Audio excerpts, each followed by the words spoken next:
బీడీ కార్మికుల శ్రమ దోపిడీకి గురి చేస్తున్న యాజమాన్యాలపై ప్రభుత్వం చర్యలు తీసుకోవాలని సిఐటియు జిల్లా అధ్యక్షుడు ఎగుమంటి ఎల్లారెడ్డి డిమాండ్ చేశారు. కొనరావుపేట మండలం కనగర్తి గ్రామంలో బీడీ కార్మికుల సమావేశంలో మాట్లాడుతూ ఆకు తంబాకు పేరిట దోపిడీ చేస్తూ తూకంలో నాణ్యత ప్రమాణాలు పాటించకుండా కార్మికులను ఇబ్బంది పెడుతూ వారి శ్రమను దోచుకుంటున్నారని, బీడీ కార్మికుల సమస్యలపై సిఐటియు నిరంతరం పోరాడుతుందని తెలిపారు.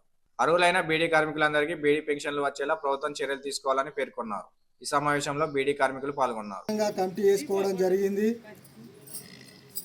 ఈ కేసీఆర్ ప్రభుత్వం ఉండగా బీడీల పింఛను 2014 కటాఫ్ డేట్ పెట్టి పింఛన్ ఇవ్వడం జరిగింది.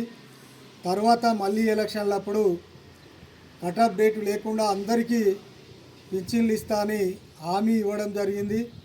ఆ హామీ 5 ఏళ్ళు 10 ఏళ్ళు అయినా కేసీఆర్ ప్రభుత్వము వీరికి పింఛన్ ఇవ్వకుండా మోసం చేసిన పరిస్థితి ఉంది.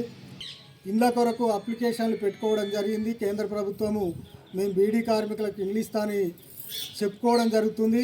కానీ ఎక్కడ కూడా ఈ 10 ఏళ్లలో ఒక్క బీడీ కార్మికురాలకు ఇండ్లు ఇవ్వని పాపన పోలేదు.